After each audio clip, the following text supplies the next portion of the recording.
네, 안녕하세요. 디파이 농부 조 선생입니다. 오늘도 동아님과 함께 한 주간의 비트코인 뉴스를 알아보도록 하겠습니다. 이번 한 주는 불안감과 이제 기대감이 혼재한 한 주 아니었나 싶습니다. 한 주간 이제 비트코인은 3.8% 이제 하락했고, 나스닥은 1.2% 하락했습니다. 비트코인이 나스닥보다 훨씬 더 큰 하락폭을 좀 보였는데요. 이유는 이제 세 가지로 뽑을 수 있습니다. 화면에 보시는 것처럼 이제 첫 번째 하락은 이제 서비스업 PMI 물가가 발표되고, 또 이제 실크로드에서 압수됐던 이제 미국 정부가 이제 보유하고 있는 비트코인이 이제 시장에 매각될 수 있는 상태로 변했다라고 하는 뉴스가 나오면서 이제 가격이 하락했습니다. 그리고 이제 10일 이후에 이제 미셸 보우먼 연준 인사께서 이제 미국이 추가적인 이제 금리 인하를 하면은 안 될 것 같다라고 하는 발언을 해서 이제 시장에 좀 충격을 주었고요. 마지막으로 이제 비농업 고용 지수가 이제 발표되면서 시장이 조금 불안한 것 같습니다. 이번 주 주요 뉴스 이제 세 가지를 살펴보면 화면과 같습니다.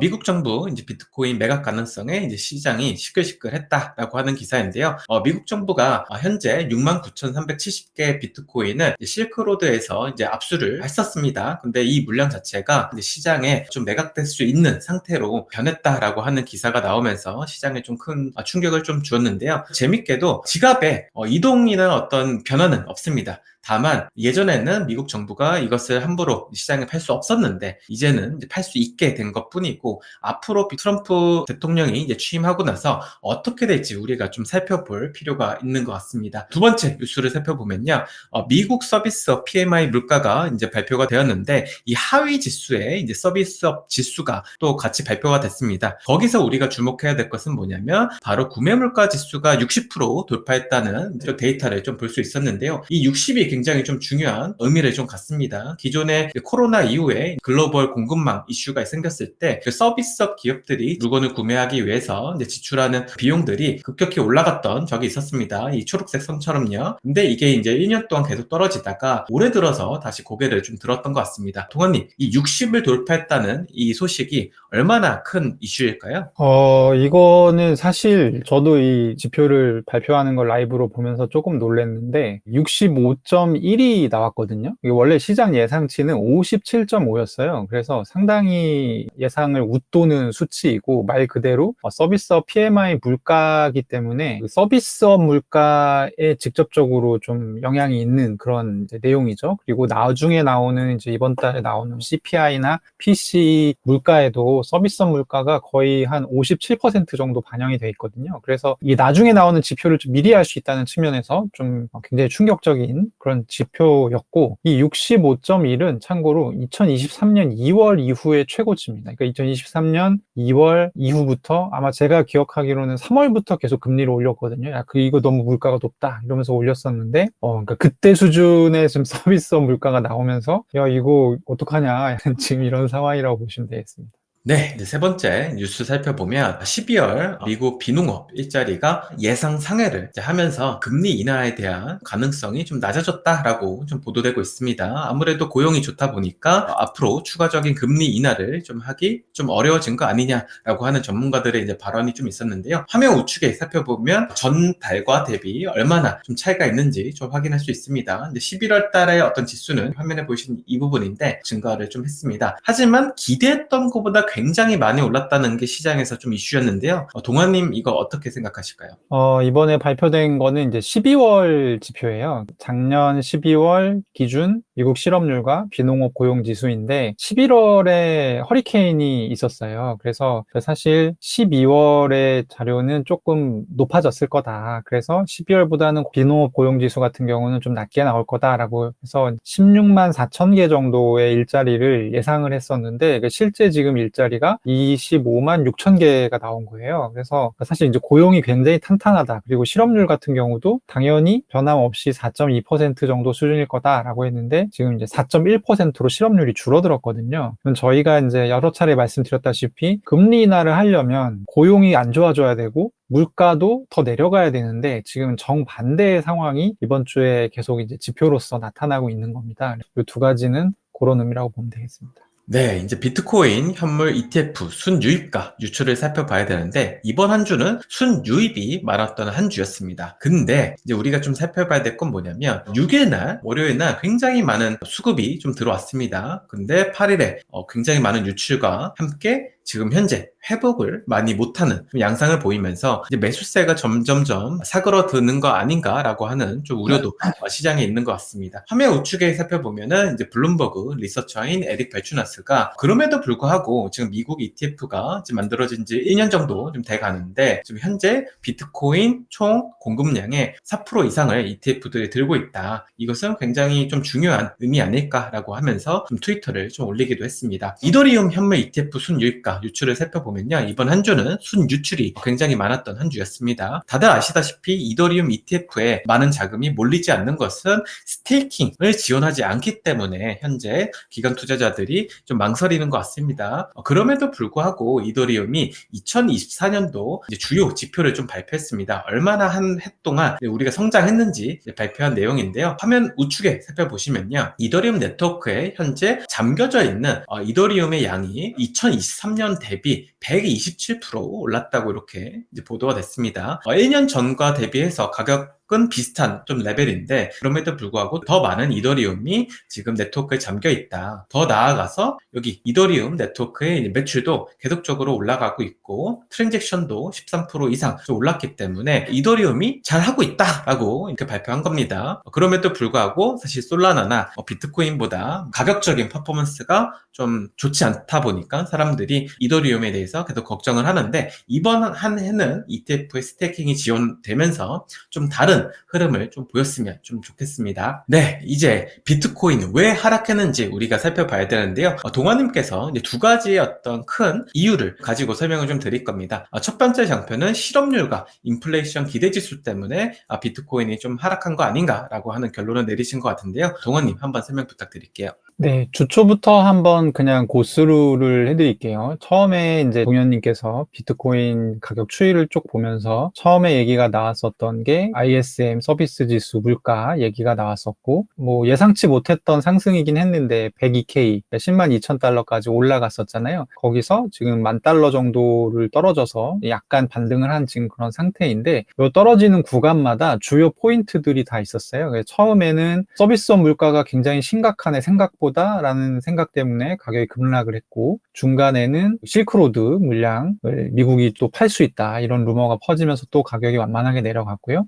요 제가 보기에 이제 미국 시간으로 금요일에 마지막 마침표를 찍었던 것이 요 두 가지 지표인데, 하나는 아까 설명드렸던 실업률과 이제 비농업 고용지수, 그리고 또 하나 이제 굉장히 제일 중요하다 생각하는 게 요 두 번째는 그 미시간 대학교에서 조사를 해요. 그러니까 일종의 설문조사 같은 건데, 인플레이션 1년 뒤에 어떻게 될 것 같아요? 5년 뒤에 어떻게 될 것 같아요? 이런 걸 물어보거든요. 여기 지금 빨간색 지금 박스 쳐놓은 부분이 유니버시티 미시간 원이어 인플레이션 프렐램에서 3.3%가 나왔어요. 그러니까 지금 현재가 2.8%예요. 지난달에 나왔던 게. 그러니까 지난달 대비해서 사람들이 1년 뒤에 물가 상승률이 어떻게 될 것 같아? 라고 물어봤을 때 0.5%가 더 오를 것 같다라고 대답을 한 거예요. 근데 이제 이 인플레이션이라는 부분은 사실 심리적인 문제가 굉장히 커요. 차지하는 비중이. 그래서 오를 이유가 없어도 사람들이 물가가 오를 것 같아. 그러면 오르는 게 물가거든요. 근데 이미 여기서 지금 0.5%나 높게 사람들이 생각하고 있는 거예요. 그러니까 이게 무슨 생각이냐면 트럼프 시대에 뭐 관세도 높인다고 하고, 그리고 트럼프가 무슨 짓 할지 지금 모르겠고, 그리고 연준이 물가를 다 잡았다고 했는데 9월 달에 다 잡았다고 했지만 다시 올라갔잖아요. 그래서 12월 달에 입장을 바꾸지 않았습니까? 그래서 물가가 이렇게 이제 오르는 거 아니야? 이런 불안감도 있고, 또 최근에 더군다나 10년물 국채 이 수익률 금리가 굉장히 가파르게 오르면서 이 10년물 국채가 사실은 앞으로의 성장에 대한 기대와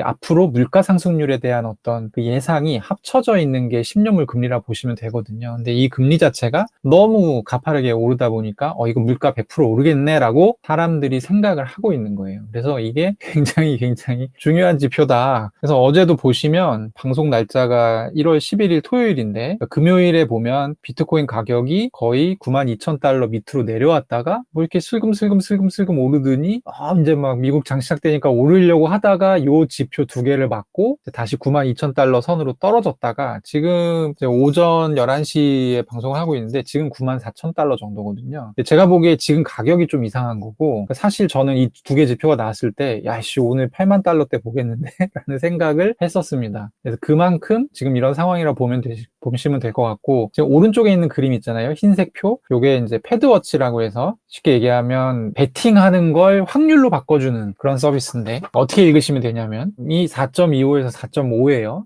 그래서 2025년 1월 29일에는 동결 확률이 97.3%인 거예요. 그리고 3월 19일의 동결 확률은 72%고 5월 7일 FOMC의 동결 확률은 59.9%인 겁니다. 그리고 6월 달이 돼서야 한 차례 25bp 인하를 하는 것으로 지금 시장이 반영을 하고 있는 거예요. 근데 이게 왜 중요한 자료냐면 이게 이제 어제 이 두 가지 자료가 나온 이후에 이게 이제 이렇게 바뀌었거든요. 원래는 올해 2번의 금리 인하가 되는 거였어요. 근데 그게 지금 한 번으로 바뀐 거죠. 그러니까 12월 FOMC에서 4번 할 거를 2번으로 줄여서 사실 굉장히 큰 하락이 있지 않았습니까? 근데 그게 또 한 번으로 지금 줄어든 거예요. 물론 이건 이제 앞으로 바뀔 수 있지만 어쨌든 지금 지표 자체가 나온 것의 어떤 파괴력이 그 정도다. 그리고 어제 같은 경우는 나스닥도 거의 이 지표 두 개의 영향으로 1.5% 정도 하락을 하는 그런 결과를 낳았죠. 그래서 사실 이제 비트코인이 왜 하락하냐? 이게 100% 매크로 때문이라고 볼 수는 없지만 지금 뭐 ETF도 있고 전반적으로 봤을 때 어떤 이런 매크로가 야기하는 어떤 유동성 환경의 변화라든지 이런 부분이 반영될 수밖에 없어요. 그래서 이제 어제 같은 경우는 하락의 이유는 요거다. 그리고 앞으로도 요거를 좀 디폴트로 감안하고 저희가 생각을 할 필요가 있다. 이렇게 말씀드릴 수 있겠습니다. 두 번째로는 이제 온체인 데이터 관점에서 좀 바라보려고 하는데요. 요 장표 같은 경우는 실현 시가총액인데 이 빨간색이 뭐냐면 이 실현 시가총액 7일 이동 평균이에요. 그래서 요게 이제 보통은 핫캐피털이라고 해서 그러니까 최근 7일 동안 들어갔다 나갔다 하는 일종의 핫머니 같은 걸로 해석을 할 수가 있는데 요 핫머니가 12월 12일에 962억 달러로 좀 최고치를 기록을 했습니다. 요 맨 오른쪽에 보면은 삐쭉한 비트코인 가격 한참 좋을 때 올라가 있는 피크 보이시죠? 요게 이제 962억 달러치인데 요때 대비해서 현재는 많이 줄어들었어요. 그래서 320억 달러 정도로 60% 넘게 급감을 한 상태고 이게 무슨 의미냐면 비트코인 가격이 잘 나갈 때는 이런 핫머니가 많이 들어와요. 근데 이 핫머니 때문에 사실은 원래 올라야 되는 가격보다 조금 더 올라가고 약간 버블이 끼고 이런 것들이 있는 거죠. 근데 지금은 그런 핫머니로 인한 상승을 기대할 수 있는 상황이 전혀 아니다. 그래서 이제 이런 부분들 지금 온체인 관점에서 볼 때 지금 핫머니가 들어오기가 좀 어려운 상황 그리고 들어오지 않고 있는 상황이다. 이렇게 얘기할 수 있겠고요. 두 번째 장표를 보여주시면 네. 요거 같은 경우는 중앙화 거래소에서 발생하는 거래량 모멘텀 차트입니다. 그래서 빨간색 요 선 같은 경우가 30일 이동 평균이고요. 그리고 이 파란색 완만한 선, 요게 1년 이동 평균입니다. 그러니까 당연히 30일 이동 평균이 좀 더 다이나믹하죠. 그리고 이제 회색 선이 비트코인 가격인데요. 보시면 아시겠지만 거래량과 거의 비슷한 궤를 가지고 움직입니다. 비트코인 가격이. 그러니까 거래량이 늘어나면 그만큼 매수량이 많고 매도량이 많다는 건데 어쨌든 매수량 자체가 늘어난다는 거니까 가격이 따라서 좀 올라가는 그런 경향이 최근에 한 2년 정도 나타나고 있고요. 근데 중요한 거는 뭐냐면 비트코인 가격이 한참 10만 달러 이상에서 이렇게 놀고 있을 때 거래량이 굉장히 높았어요. 그러다가 이게 12월 중순 이후에 확 꺾입니다. 이 빨간 선이 꺾이면서 1년 이동 평균으로 가까이 오고 있어요. 근데 요 보시면 작년 5월쯤에서 요 지금 파란 선 밑으로 이렇게 빨간 선이 쳐져 있는 구간 있죠. 요 구간에서는 이제 횡보나 내지는 하락 같은 그런 이벤트들이 좀 발생하게 되는 겁니다. 그래서 이게 지금 가까이 붙으려고 하고 있다. 감안할 필요가 있다. 지금 거래량이 많이 줄은 상태다. 이렇게 보시면 될 것 같고요. 마지막 장표는 이제 9개 주요 선물 거래소의 퍼페추얼 펀딩 레이트, 펀딩비를 그려놓은 건데 9개가 다 그려져 있지는 않고요. 이 까만색 실선 중에 아래에 있는 실선, 되게 두꺼운 선 말고 얇은 선이 이제 9개 선물 거래소의 비트코인 펀딩비 미디엄 값입니다. 최근만 보시면 돼요. 최근에 비트코인 가격이 전고점을 찍고 9만 달러 초반까지 내려왔다가 다시 10만 2천 달러까지 이번 주 초에 이제 올라갔었죠. 그때 상승폭을 보시면 굉장히 좀 뭐랄까 이게 이제 펀딩 피는 보통 0.01% 정도가 중립이라고 보거든요. 그 값을 넘어서지를 못하고 있어요. 그래서 이때 한참 11월 이후에 비트코인 가격이 막 상승할 때는 그냥 다 롱사하고 막 이러면서 펀딩 피가 엄청 치솟았는데 지금 전혀 그런 상황이 아니다. 그래서 11월 초 시작된 불장 대비해서 봤을 때는 굉장히 지금 사는 사람이 없는 장이다. 이렇게 보시면 되겠습니다. 그러니까 사는 사람이 없으니까 비트코인이 매수 압력 대비 매도 압력이 크기 때문에 하락을 한다. 이런 관점이라고 보시면 되겠습니다. 그리고 이번 어떤 상승장에 가장 시장에 큰 영향을 주는 이제 인플루언서죠. 바로 아서 헤이즈가 이번 상승장 정점은 3월이 될 것이다. 그 이후로는 조정이다. 라고 인터뷰를 좀 한 것 같습니다. 근데 이분께서는 지난 이제 12월 말에 트럼프가 취임하기 전에 알트코인 꽤나 많이 떨어질 거다라고 이제 발표를 좀 해가지고 시장이 또 그렇게 반응했죠. 그래서 이제 좀 힘을 좀 받고 있는 분인데 3월이 정점이다 얘기했습니다. 2개월밖에 안 남았는데요. 동아님 정말 그럴까요? 저번에 이제 약간 비웃었죠. 이 양반이 블로그에 글 썼을 때. 제가, 그래, 뭐 약간 이런 태도였는데, 일단 맞았고요. 많이 떨어졌잖아요, 실제로. 근데 물론 이제 원사이드하게 지금 이 사람이 말한 대로 떨어지고 있지는 않은데, 어쨌든 많이 떨어진 건 사실이고, 이번에도 이제 블로그에 앞으로의 시황에 대해서 글을 올렸는데, 일단 이 사람이 지금 얘기하는 건 올해 1분기는 상승이다. 이유가 뭐냐? 그 미국 연방준비제도 연준에서 오버나이트 영래포 금리라고 해서 이제 우리 약자로 RRP라고 부르는데요. 요런 일종의 서비스를 운영을 합니다. 이게 뭐냐면 금융기관, 그러니까 은행이나 MMF라고 해서 머니마켓 펀드 같은 그런 금융기관들이 가지고 있는데 주체할 수 없는 어떤 초과 자금을 패드에 예치하고 그 예치에 대한 이자를 주는 그런 서비스예요. RRP라는 금리가 최근에는 굉장히 높게 유지가 됐었어요. 그래서 금융기관 입장에서는 패드한테 돈을 맡기면 뭐 떼일 이유는 전혀 없잖아요. 그리고 뭐 상대적으로 다른 데 이제 운용하는 것보다 수익률이 괜찮기 때문에 RRP를 굉장히 좀 많이 했었습니다. 그래서 코로나 직후에 이제 회복되는 기간에서 그 돈은 엄청 풀렸는데 투자할 데가 없다 보니까 돈이 다 RRP로 몰려가지고 이게 막 RRP 잔액이 2조 달러 막 이렇게 넘고 그랬거든요. 근데 이게 지금은 거의 많이 줄어들어서 한 2천억 달러 정도까지 내려왔는데 이 RRP가 어떤 역할을 했냐면 시중 유동성의 경색을 막아주는 역할을 했어요. 그래서 이게 이제 떨어지는 거 자체가 시장에 지금 충격을 야기할 수 있다 뭐 이런 얘기도 나오는데 아서이즈는 약간 역발상인 게 12월 FOMC에서 연준이 RRP 금리를 내렸어요. 근데 이제 그러면 어떤 효과가 발생하냐면 제가 아까 RRP 금리를 높여놨기 때문에 패드에 나쁘지 않네 하면서 돈을 맡겼다고 했잖아요. 이게 금리가 내려가면 패드에 들어갔던 돈을 빼서 금융기관이 다른 데다가 맡기게 됩니다. 근데 이제 아서에이즈는 이 과정 자체가 시중 유동성을 증가시킨다. 이렇게 이제 해석을 한 거예요. 그래서 시중에 2천억 달러가 풀릴 거다. 이게 이제 이 사람이 얘기하는 1분기 상승의 근거입니다. 근데 저는 약간 좀, 왜냐하면 제가 지금 아까 방금 얘기하면서도 말했지만 이게 시중 유동성의 일종의 안전장치 역할을 했기 때문에 RRP 잔액이 제로가 되는 부분에서 사람들이 굉장히 불안함을 느낄 수 있거든요. 그래서 유동성 경색이 일시적으로 나타난다든지 아니면 8월에 우리 엔캐리 트레이드 언와인드가 있어서 갑자기 막 10%씩 떨어지고 그랬잖아요. 그런 이벤트가 발생할 수 있다. 요게 이제 지금 사실 대세인데 아서에이즈는 약간 역발상을 해서 RRP 이 잔액이 떨어지게 되면 일단 유동성 풀리는 거고 RRP 자금이 떨어졌을 때 연준이 더 이상 양적 긴축을 유지하지 못할 거다라는 논리를 꺼내왔어요. 근데 이게 반은 맞고 반은 조금 애매한 것이 일단 맞는 부분은 뭐냐면 RRP 잔액이 언제 떨어지느냐가 사실 굉장히 중요해요. 왜냐하면 연준이 지금 월에 아마 제가 기억하기로 600억 달러인가 400억 달러씩 양적 긴축을 하고 있거든요. 그러니까 시중 유동성을 뺏어가고 있는데 RRP가 떨어지면 이게 멈출 거다라는 건 굉장히 많은 사람들이 예상하고 있는 거예요. 그래서 이거 자체는 굉장히 호재예요. 연준이 양적 긴축을 종료한다.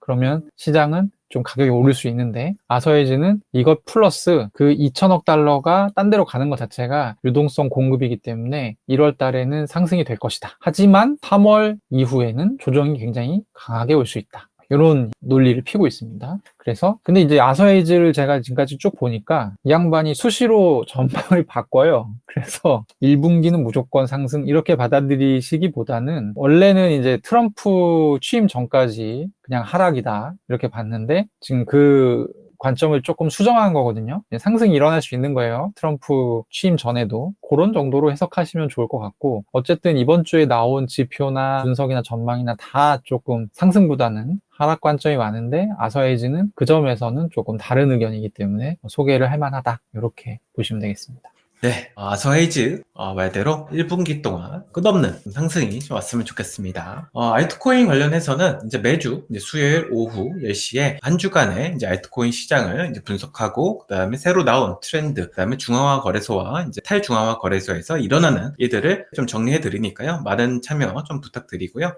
최근에 이제 좀 재밌는 좀 현상을 좀 발견했습니다. 지금 시장을 불장이라 보는 측과 불장이 아니다라고 하는 좀 측이 있는 걸 좀 발견했습니다. 알트코인 관련해서요. 근데 재밌게도 알트코인의 불장이다라고 얘기하는 분들은 전부 다 탈중앙화 거래소에서 토큰을 거래하는 분들이에요. 근데 알트코인이 지금 불장이 아니다라고 얘기하시는 분들은 혹은 알트코인 불장 언제 와요? 라고 물어보는 분들은 대부분 중앙화 거래소에서 거래를 하는 분들이더라고요. 그러면 왜 이 두 부류가 극명하게 이렇게 차이가 났냐라 생각을 해보면 요즘 트렌드가 탈중앙화 거래소에서 새로운 내러티브가 만들어지고 그게 이제 충분히 10배, 20배 거품이 생긴 후에 사실 중앙화 거래소에 이렇게 상장되는 게 일반적인 흐름이거든요. 예전에는 벤처 캐피탈이 선제적으로 투자했던 게 가격이 펌핑이 돼서 중앙화 거래소에 오면 그것을 좀 살살살 털면서 이렇게 좀 사람들이 사게 되는 플로우였는데 요즘은 아예 그냥 덱스 시장에서 토큰이 전부 다 풀린 상태로 사실 중앙화 거래소로 좀 간단 말이에요. 그러다 보니까 추가적인 매수세가 중앙화 거래소에서 없기 때문에 계속적으로 알트가 흐르고 그걸 샀던 분들은 어떻게 보면 유동성 창구로 좀 이용이 돼서 좀 수익률이 좀 부진한 것 같아요. 그렇기 때문에 여러분들이 이제는 탈중앙화 거래소에 어떤 일들이 벌어지는지를 꼭 아셔야 되고 그것을 좀 빠르게 좀 따라가셔야 되는데 그것을 해드리는 게 바로 매주 수요일 오후 10시입니다. 많은 참여 부탁드리고 동접자 수가 요즘 많이 올라가서 한 400명에서 500명 정도 되고 있습니다. 그러니까 많은 시청 부탁드리도록 하겠습니다. 동환님과 함께 한 주간의 비트코인 뉴스를 정리해봤습니다. 파이농부 조선생은 더 나은 컨텐츠로 찾아뵙도록 하겠습니다. 이번 한 주도 수고 많으셨습니다. 감사합니다. 빠이 안녕. 안녕.